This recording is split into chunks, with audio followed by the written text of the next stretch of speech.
राज्याला मुख्यमंत्री आणि 2 उपमुख्यमंत्री मिळाल्यानंतर मंत्रिमंडळाचा विस्तार कधी होणार याकडे सर्वांचं लक्ष लागलं होतं. अखेर रविवारी म्हणजेच 15 डिसेंबर रोजी नागपूर येथे मंत्रिमंडळाचा शपथविधी सोहळा पार पडला आहे. त्यामध्ये कोणत्या मंत्र्याचा पत्ता कट झाला, तर कोणाला मंत्रिपद मिळालं आहे, तर कोणी मंत्रिपदाची शपथ घेतली आहे, हे या व्हिडिओच्या माध्यमातून आपण जाणून घेणार आहोत. कोणत्या नेत्याने मंत्रिपदाची शपथ घेतली हे जाणून घेण्याआधी कोणाचा पत्ता कट झाला आहे हे जाणून घेऊयात. मुख्यमंत्री देवेंद्र फडणवीस यांच्या होम ग्राउंडवर नवनिर्वाचित सरकारचा मंत्रिमंडळ विस्तार सोहळा पार पडलाय. एकनाथ शिंदेच्या मंत्रिमंडळात काम केलेल्या अनेक मंत्र्यांना देवेंद्र फडणवीसांच्या मंत्रिमंडळात स्थान देण्यात आलेलं नाही. देवेंद्र फडणवीस यांच्या मंत्रिमंडळामध्ये भाजपचे ज्येष्ठ नेते सुधीर मुनगंटीवार आणि रवींद्र चव्हाण नसणार आहेत. तर एकनाथ शिंदेच्या कार्यकाळात मंत्री राहिलेल्या अब्दुल सत्तार, तानाजी सावंत आणि दीपक केसरकर यांना फडणवीसांच्या मंत्रिमंडळात समाविष्ट करण्यात आलेला नाहीये. तर अजित पवारांच्या राष्ट्रवादी काँग्रेस पक्षाचा विचार केला तर छगन भुजबळ, दिलीप वळसे पाटील यांसारख्या ज्येष्ठ नेत्यांना मंत्रिपद मिळालेलं नाहीये. आता कॅबिनेट मंत्री म्हणून शपथ घेणारे नेते एकूण 33 आहेत. ते नेमके कोणते तेही जाणून घेऊयात. भाजपचे प्रदेशाध्यक्ष चंद्रशेखर बावनकुळे यांना मंत्रिपदाची जबाबदारी देण्यात आली आहे. देवेंद्र फडणवीसांच्या मंत्रिमंडळातील ते प्रमुख ओबीसी चेहरा असतील. शिर्डी विधानसभा मतदारसंघातून सलग 8 वेळा निवडून आलेल्या राधाकृष्ण विखे पाटील यांना देवेंद्र फडणवीसांच्या मंत्रिमंडळामध्ये कायम ठेवण्यात आलेला आहे. राष्ट्रवादी काँग्रेसचे ज्येष्ठ नेते हसन मुश्रीफ यांनीही मंत्रिपदाची शपथ घेतली. कोल्हापूरच्या कागल मतदारसंघातून हसन मुश्रीफ सलग 6व्यांदा आमदार बनले आहेत. चंद्रकांत पाटील हे पुण्यातल्या कोथरूड विधानसभा मतदारसंघाचे आमदार आहेत. मुंबईत जन्मलेल्या चंद्रकांत पाटील यांनी अखिल भारतीय विद्यार्थी परिषदेत आपल्या राजकीय कारकिर्दीची सुरुवात केली होती आणि आज त्यांनी मंत्रिपदाची शपथ घेतली आहे. देवेंद्र फडणवीसांचे विश्वासू समजले जाणारे जामनेरचे आमदार गिरीश महाजन हे देखील या मंत्रिमंडळामध्ये असणार आहेत. जामनेर विधानसभा मतदारसंघातून गिरीश महाजन सलग 7 वेळा आमदार म्हणून निवडून आले आहेत. 2009 पासून जळगाव ग्रामीणचे आमदार राहिलेल्या गुलाबराव पाटील यांना मंत्रिमंडळात संधी देण्यात आली आहे. ऐरोली विधानसभेचे आमदार गणेश नाईक यांनाही मंत्रिमंडळात स्थान देण्यात आले आहे. शिवसेनेमधून राजकीय प्रवासाची सुरुवात केल्यानंतर गणेश नाईक यांनी 1999 मध्ये राष्ट्रवादी काँग्रेसमध्ये प्रवेश केला. त्यानंतर 20 वर्ष ते राष्ट्रवादी काँग्रेसमध्येच होते. अखेर 2019 मध्ये गणेश नाईक यांनी भाजपमध्ये प्रवेश केला. गणेश नाईक याआधी ठाण्याचे पालकमंत्री देखील राहिले होते. एकनाथ शिंदेच्या शिवसेनेकडून दादा भुसे यांचं मंत्रिपद कायम ठेवण्यात आलं आहे. संजय राठोड महाराष्ट्राचे वन, आपत्ती व्यवस्थापन, मदत व पुनर्वसन आणि मृदा व जलसंधारण मंत्री या विभागाचे कॅबिनेट मंत्री राहिले आहेत. संजय राठोड हे बंजारा समाजाचे प्रतिनिधित्व करतात. संजय राठोड यांनी कॅबिनेट मंत्रिपदाची शपथ घेतली.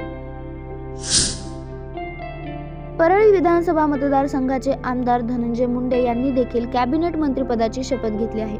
मागील सरकारमध्ये कृषी मंत्री राहिलेल्या धनंजय मुंडे यांना राष्ट्रवादी काँग्रेसनं पुन्हा एकदा संधी दिली.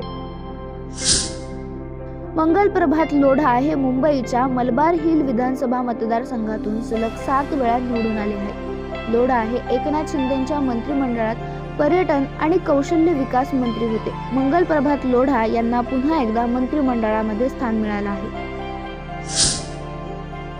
रत्नागिरी विधानसभा मतदारसंघातून सलग 5 वेळा निवडून येत फडणवीसांच्या मंत्रिमंडळात उदय सामंत यांनी मंत्रिपदाची शपथ घेतली आहे.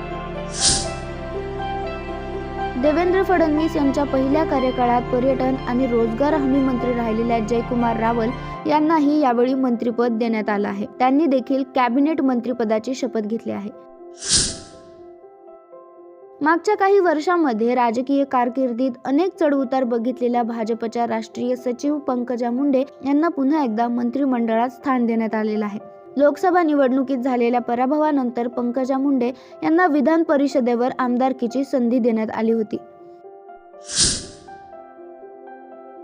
औरंगाबाद पूर्व मतदारसंघाचे आमदार अतुल सावे यांनीही मंत्रिपदाची शपथ घेतली आहे. MIMचे उमेदवार इम्तियाज जलील यांचा पराभव करत ते यावेळी निवडून आले आहेत. राळेगाव मतदारसंघाचे आमदार अशोक उईके यांनी पहिल्यांदाच मंत्रिपदाची शपथ घेतली.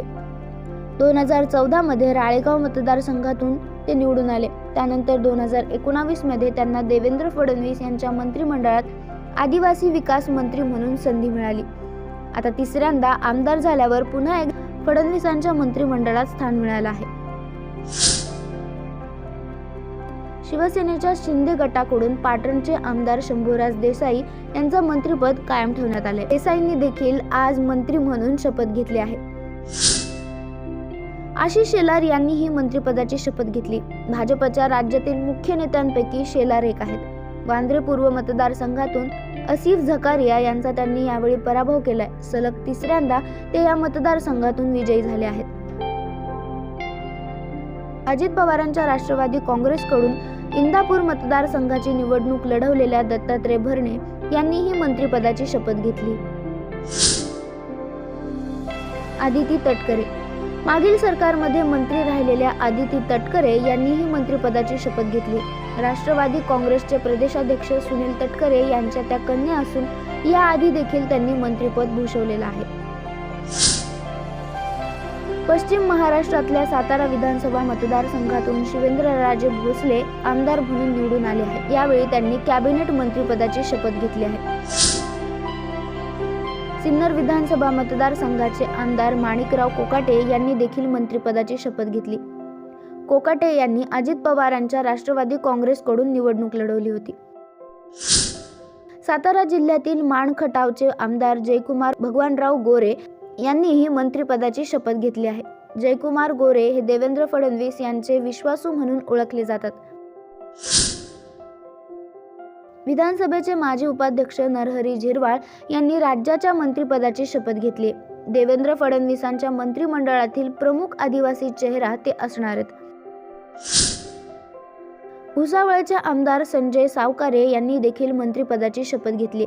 संजय सावकारे यांनी भाजपकडून निवडणूक लढवली होती. औरंगाबाद पश्चिम विधानसभा मतदारसंघाचे आमदार संजय शिरसाट यांनी मंत्री म्हणून पद आणि गोपनीयतेची शपथ घेतली आहे. एकनाथ शिंदेच्या नेतृत्वात त्यांना मंत्रिपद मिळालेलं नव्हतं. यावेळी मात्र संजय शिरसाट यांना मंत्रिपद देण्यात आलेलं आहे. एकनाथ शिंदेच्या शिवसेनेतील महत्त्वाचे नेते प्रताप सरनाईक यांनाही मंत्रिपद मिळालेले.